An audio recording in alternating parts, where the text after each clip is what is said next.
저는 경기도에 살고 있는 30대 여자입니다. 이혼한 지는 이미 시간이 조금 지났어요.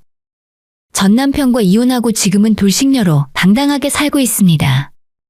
그래서 오늘은 제 이야기를 여러분들께 해드리려 사연을 보내게 되었네요. 전 남편과는 소개팅을 통해서 만났습니다. 결혼하기 전만 해도 이런 사람이 또 있을까 싶을 정도로 저밖에 모르던 사람이었어요. 그 모습이 좋아서 결혼을 결심했더니 결혼식 올리고 나서 사람이 확 달라지더군요. 아무리 한길 사람 속을 알 수가 없다지만 결혼하고 애를 낳자마자 제가 알던 남편의 모습은 온데간데 없이 사라졌죠. 자, 이거 추석이라고 회사에서 주는 명절 선물이야. 뭐야? 올해는 왜 이렇게 적어? 작년에는 한우의 곶감에 상품권까지 챙겨주더니 이번에는 식용유 세트가 끝이야? 올해 회사가 어렵나 봐. 요즘 워낙 불경기라 이런 것도 안 주는 회사가 더 많아. 회사 사정이 어려워서 떡값도 못 준대. 그럼 어떡하지? 추석에 어머님 댁이랑 우리 집에 얼마씩 드리려고 했었는데. 이번엔 그냥 넘어가자. 우리 사정 뻔히 다 아시는데 이해하시겠지. 우리 집은 내가 이야기 잘할 테니까 당신이 장모님한테 말씀 좀 잘 드려봐. 그리고 이 선물 세트는 장모님 가져다 드려. 결혼하고 아이가 태어나면서 저는 바로 육아휴직에 들어갔어요. 육아와 동시에 집안일은 제 몫이 되었습니다. 저도 수당이 나오긴 했지만 실질적으로 벌이를 하는 건 남편의 몫이었어요. 아이 낳아보신 분들이라면 다 제 마음을 이해하실 텐데 일단 애를 낳으면 들어가는 돈이 참 많잖아요. 우리 부부 역시 남편이 버는 돈으로 생활비하고 아들 키우며 사느라 매일 허리띠를 졸라매고 살았습니다. 나라에서 어느 정도 보조금이 나오긴 해도 충분하지 않잖아요. 그렇다 보니 명절 때 양가 집안에 드리는 용돈이 너무 부담스러웠죠. 남편이 받은 명절 떡값으로 어떻게든 충당을 해보려고 했는데 그럴 수가 없게 된 상황이었습니다. 하는 수 없이 남편의 말대로 시댁은 남편이 알아서 챙기고 저는 남편이 가져온 식용유 선물 세트를 친정에 드려야 했죠. 그렇게 대충 넘어가나 싶었는데 문제는 시댁이었어요. 원래부터 좋은 시어머니는 아니었지만 추석이 지나고 나서부터 툭하면 저를 집으로 불러서 이런저런 허드렛 일을 시켰습니다. 가뜩이나 집에서 살림하랴 애보랴 몸이 10개라도 모자란데 시어머니는 작정이라도 한 사람처럼 저를 불러서 괴롭혔어요. 김장하라고 해서 했더니 다음 주에 또 불러서 겉절이가 먹고 싶으니 또 김치를 만들어 달라는 사람입니다. 심지어 급한 일이라며 빨리 오라 해서 달려갔더니 시댁 양말까지 저보고 손빨래 하라며 던져주더라고요. 안 그래도 애 낳고 손목이며 다른 관절들이 시려운데 이 와중에 시부모 양말까지 손빨래 해야 하나 싶어서 저절로 화가 났습니다. 왜? 하기 싫어? 하기 싫으면 하지 마. 다른 며느리들은 돈을 잘 벌어서 용돈을 팍팍 준다던데. 그게 아니면 최소한 몸으로라도 때워야지. 저희 형편 뻔히 아시잖아요. 왜 저한테만 이러세요? 애 키우느라 휴직 상태인데 저희가 돈이 어디 있어요? 집대출금도 갚아야 하고 앞으로 애한테 들어갈 돈도 점점 늘어나잖아요. 아들한테는 한 말씀도 못 하시면서 왜 매번 만만한 저만 붙들고 이러세요? 이게 지금 시애미한테 뭐라고 하는 거야? 너 대드는 거야? 어디서 건방지게 목소리를 높여? 말 한 번 잘했다. 내 아들이 얼마를 벌어다 주는데 맨날 돈이 없대. 너가 집에서 살림을 똑바로 했으면 될 거 아니냐? 하도 말도 안 되는 소리를 하니까 저도 참을 수가 없어서 시어머니와 대판 싸웠어요. 계속해서 억지를 부리고 저만 쥐잡듯 잡더라고요. 한 번 들이받고 그냥 집으로 돌아왔는데 남편이 저를 기다리고 있었습니다. 아마도 시어머니가 바로 남편에게 전화를 해서 일러 바친 것 같았어요. 당신, 엄마가 하는 말에 토달고 대들었다며? 대든 게 아니라 어머님이 뭘 잘못 알고 계셔서 알려드린 거야. 말이 되는 소리를 하셔야지. 아무리 그래도 어른한테 그렇게 소리 지르면 안 되는 거잖아. 우리 엄마가 잔소리 좀 했다고 생각 없이 막 들이받으면 어쩌자는 거야? 내가 겨우 우리 엄마 진정시켰어. 당장 내일 같이 가서 죄송하다고 사과드리자. 그렇게는 못해. 내가 뭘 잘못했다고 사과를 해. 당신도 어머님 말씀만 듣고 나한테 이러는 게 맞아? 사과를 해도 어머님이 나한테 먼저 사과를 해야지. 남편은 제 입장은 전혀 고려하지 않았고 무턱대고 자기 엄마한테 사과부터 하라더군요. 그래서 남편과 정말 크게 싸웠어요. 저는 먼저 잘못한 게 없다고, 절대 사과할 마음 없다고 끝까지 버텼습니다. 그렇게 남편과 싸우면서 일주일이 지났어요. 남편은 시어머니가 저 때문에 화병이 나서 밥도 안 먹고 머리를 싸맨 채 하루 종일 누워만 있는다며 끝까지 제 탓을 했습니다. 나이도 있으신데 그러다 큰일 나면 전부 제 책임이라고 하면서요. 이 이야기는 저희 친정부모님 귀에까지 들어가게 되었습니다. 그래도 시댁인데 너가 먼저 가서 사과해. 좋은 게 좋은 거야. 내가 뭘 잘못했다고 사과를 해. 싫어. 너가 며느리잖아. 괜히 이 문제 때문에 나중에 책 잡혀서 더 큰일 당할지도 몰라. 마음 같아서는 시어머니 얼굴을 영영 보고 싶지 않았는데 친정엄마의 말이니까 들을 수밖에 없었어요. 그래서 아이를 친정엄마에게 맡기고 시댁에 잠깐 얼굴만 비추고 오자 생각했죠. 가기 전에 엄마가 죽이라도 사가라고 하셔서 시어머니 드릴 죽을 포장해서 사들고 방문했어요. 조용히 어머님 댁 도어락 비밀번호를 누르고 현관으로 들어갔는데 안방에서 어머님이 누군가와 통화하는 소리가 들렸습니다. 집이 워낙 조용해서 어머님이 통화하는 상대방의 목소리까지 다 들리더라고요. 너 마누라? 걔가 오긴 뭘 와. 코빼기도 안 보여. 그래, 이상하다. 오늘 엄마한테 사과하러 간다고 했는데. 난 기대도 안 했어. 못 되쳐먹었다니까. 하긴 내 생각에도 쉽게 사과할 것 같지 않았어. 그러니까 엄마도 아픈 척 연기하지 말고 밥 먹고 있어. 너도 그날 걔가 나한테 말하는 꼬라지를 봤어야 해. 한마디를 안 지고 바락바락 대들더라니까. 엄마도 적당히 해. 어차피 내가 용돈 다 주잖아. 저번 추석에도 떡값 못 받았다고 거짓말하고 그 돈 엄마한테 다 준 거야. 그건 너가 주는 용돈이지 며느리가 준 건 아니잖아. 내가 걔를 뭐가 이쁘다고 봐주니. 이번 기회에 기를 팍 죽여놔야지. 애초에 사과할 마음이 거의 없었지만 친정엄마가 시켜서 어쩔 수 없이 시어머니 상태를 보러 온 건데 생각지도 못한 진실을 알게 되었어요. 큰 충격을 받은 저는 놀란 마음에 시댁을 조용히 빠져나왔습니다. 그리고 집에 돌아가면서 두 사람의 대화 내용을 다시 한번 생각해봤죠.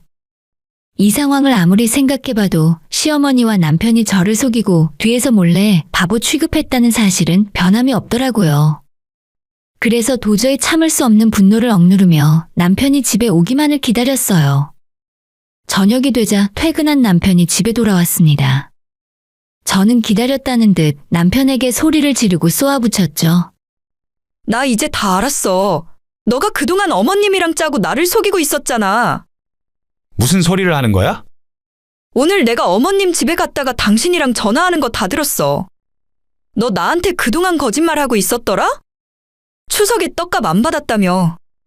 우리 부모님한테 나눠주는 게 그렇게 싫었니? 너가 어떻게 나한테 이럴 수가 있어? 아니, 여보, 그게 아니라 난 엄마가 며느리 잡고 살려면 초반에 기선제압 해야 한다고 하길래 그냥 맞춰드린 죄밖에 없어. 진짜 실망이야.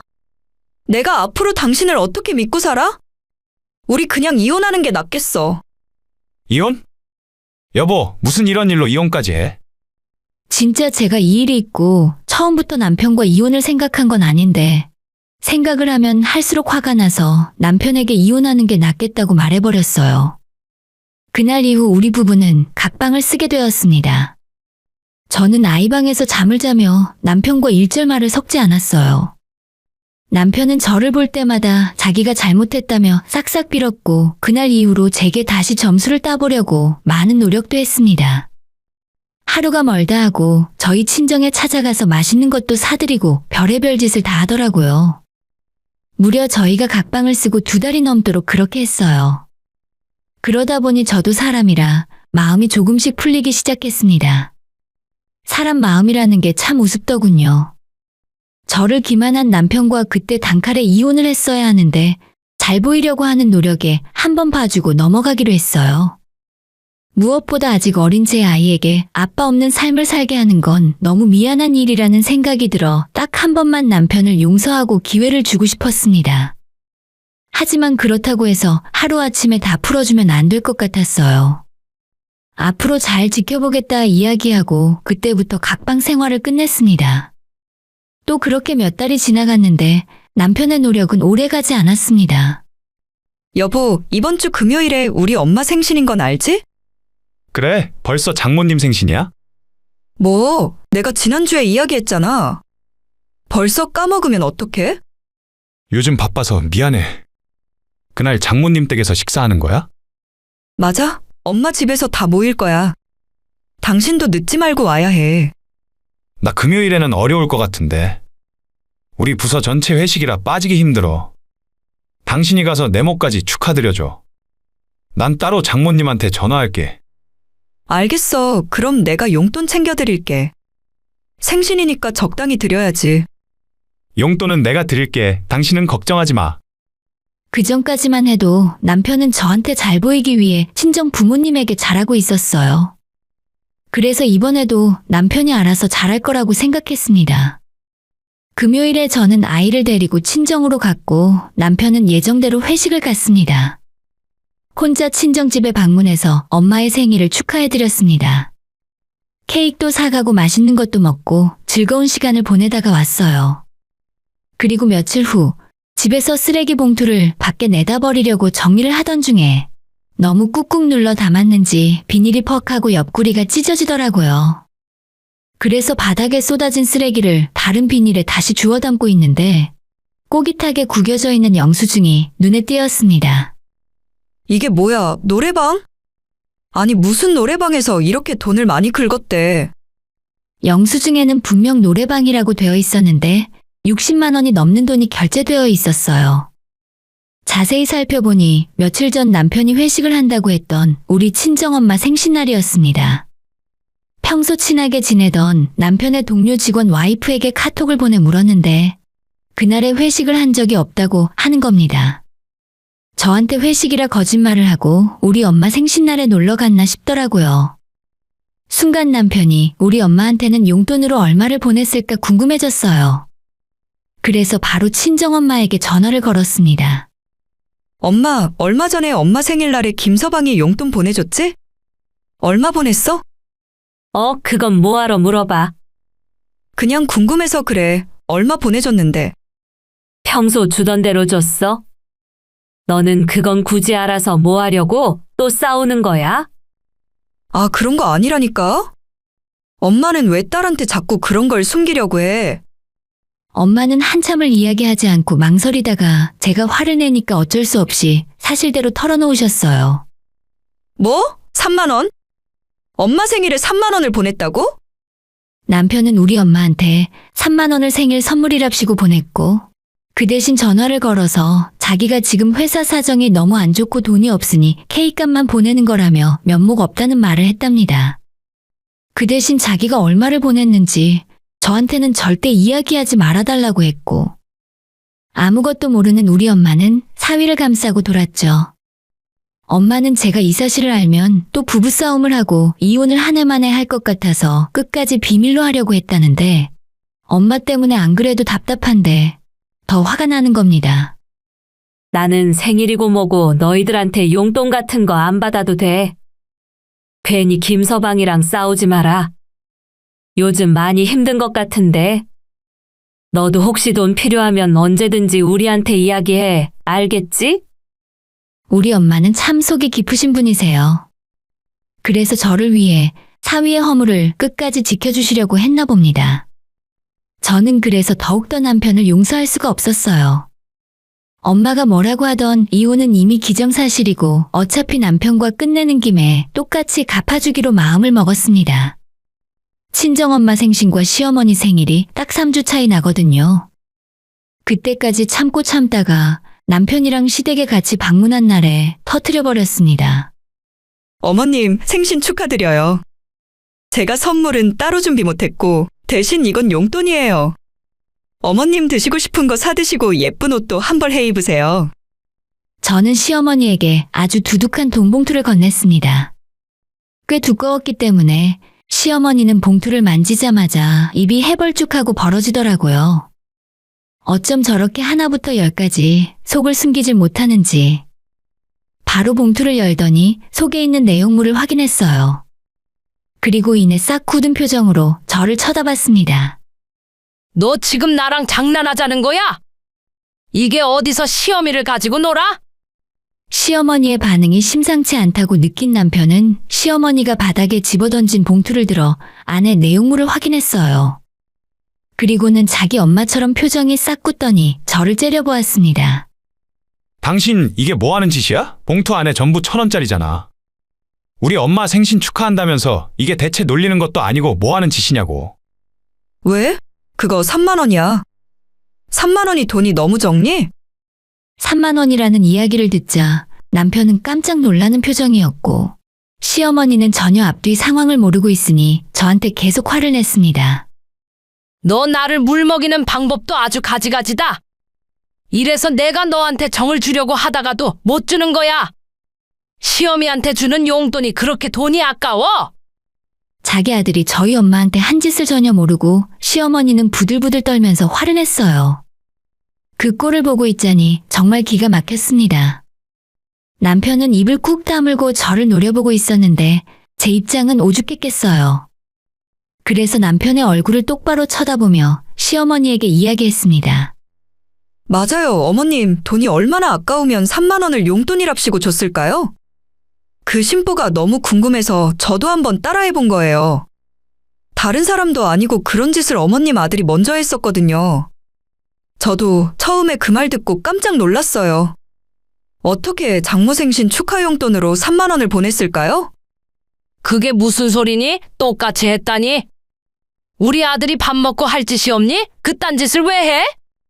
글쎄요, 그건 나중에 어머님 아들한테 직접 물어보세요.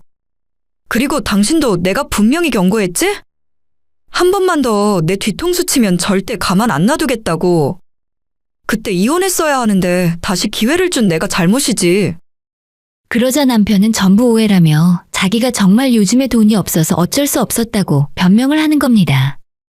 제가 육아휴직을 하고 쉬지만 않았어도 우리 집에 돈이 넉넉했을 테고 그랬으면 장모님 생신에 3만 원이 아니라 30만 원을 용돈으로 줬을 거라며 입에 침도 안 바르고 거짓말이 술술 나오더라고요. 그래? 당신이 요즘 돈이 그렇게 없고 힘들어서 노래방에서 60만 원이나 긁고 다녔어? 노래방 60만 원 내고 놀면서 우리 엄마한테는 고작 3만 원 보낸 거야? 상황이 이렇게 돌아가자 방금 전까지 저한테 바락바락 화를 내던 시어머니도 저와 남편 사이에서 눈치만 보고 있었습니다. 어머님도 기가 막히시죠? 제가 오늘 조금 무례했어도 이해해 주세요. 어차피 오늘 이 시간 이후로 어머님 며느리 아니라서 볼 일 없을 거니까요. 이 와중에 남편은 자기가 노래방 간 걸 어떻게 알았냐고 저보고 뒷조사라도 했냐고 묻더라고요. 그래서 제 지갑에 갖고 있던 영수증을 꺼내 남편에게 보여줬습니다. 너는 영수증이라도 똑바로 버리던가 이걸 우리 집 쓰레기통에 버렸니? 당신 회사는 회식을 노래방에서 여자들이랑 같이 하나 봐? 어떻게 장모 생일에 이러고 다닐 생각을 하는지 모르겠다. 너 같은 것도 사위라고 숨겨주려고 노력한 우리 엄마가 불쌍해. 남편은 제가 보여준 영수증을 확인하고 얼굴이 흑빛이 되었고 시어머니는 아들의 만행에 자기도 할 말이 없는지 눈을 질끈 감아버렸죠. 저는 뒤도 안 보고 겉옷을 챙겨 입고 자리에서 일어났는데 남편이 현관까지 따라 나오면서 남자가 사회생활 하다 보면 술자리에 갈 수도 있는 거라며 오히려 큰 소리를 치더라고요. 너는 애 낳고 내가 벌어다주는 돈으로 집에서 놀고 먹기만 하잖아. 남자가 사회생활 하다 보면 그런 것도 필요한 거야. 남편이 제 손을 붙잡으려고 하길래 너무 소름이 끼쳐서 뿌리쳐버리고 말았네요. 이혼 서류 준비되는 대로 끝낼 거니까 딱 기다리고 있으라고 했습니다. 그랬더니 이번엔 시어머니까지 뛰어나와 자기 아들 편을 들더라고요. 이혼은 무슨 이혼이야? 고작 이 정도 일로 이혼하는 게 말이나 되냐? 내 아들이 혼자 나가서 돈을 버니까 그 스트레스 때문에 그런 거지. 그래, 엄마 말씀대로 괜히 일 키우지 말고 조용히 넘어가자. 당신 말대로 내가 분명히 잘못한 부분도 있어. 깨끗하게 인정할게. 내가 잘못했어. 뒤에서 뭐라고 하던지 전혀 제 마음은 흔들리지 않았고 남편이 우리 엄마 생일날에 여자와 함께 노래방에서 노는 모습이 머릿속에 계속 상상이 되었습니다. 저는 미련 없이 현관 쪽으로 몸을 돌렸는데 순간 눈이 돌아간 시어머니가 갑자기 제게 달려들었습니다. 제 머리털을 양손으로 쥐어뜯으며 악다구니를 쓰더라고요.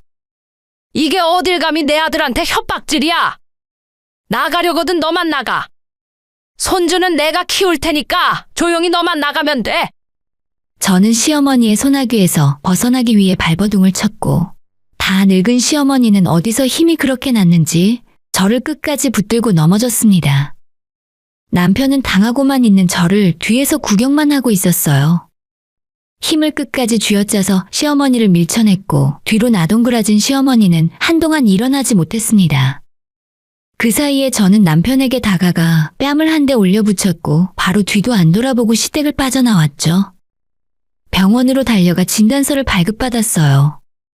시어머니가 제 머리를 사정없이 쥐어뜯고 옥신각신하는 와중에 제가 많이 두들겨 맞았거든요. 그래서 진단서를 싹 발급받고 이혼 전문 변호사를 찾아 상담까지 받았습니다. 처음엔 합의서를 보냈는데 아무런 반응도 없길래 원래 계획대로 소송에 들어가기로 했죠. 얼마 후에 처음 제가 이야기한 대로 우리는 이혼하게 되었습니다. 집에 있던 짐을 싹 다 정리하고 아이와 함께 친정집으로 들어왔어요. 남편은 뒤늦게 친정으로 찾아와 한 번만 봐달라며 매달리기 시작했습니다. 여보, 내가 진짜 잘못했어. 그깟 돈이 뭐라고 장모님한테 쓰는 돈을 아꼈을까? 당신한테 거짓말까지 하면서 우리 부모님만 챙기는 게 아니었는데. 나 많이 부족한 놈인 거 잘 알겠는데 우리 아이를 봐서라도 나한테 한 번만 기회를 더 주면 안 될까? 남편이 저희 집에 찾아와 싹싹 빌었지만 저는 끝까지 용서해주지 않았어요. 이미 한 번 마음이 약해져서 실수를 한 경험이 있기 때문에 두 번의 실수는 하지 않기로 했습니다. 그러길래 있을 때 잘하라는 말이 괜히 있는 게 아니었어요. 이미 버스는 다 떠났는데 울고불고 해봤자 무슨 소용이겠어요. 저는 앞으로 그 인간들 보란 듯이 아이와 행복하게 잘 지낼 생각입니다. 오늘의 사연은 여기까지입니다. 구독과 좋아요, 알림 설정은 많은 힘이 됩니다. 다들 행복하시고 좋은 하루 되세요.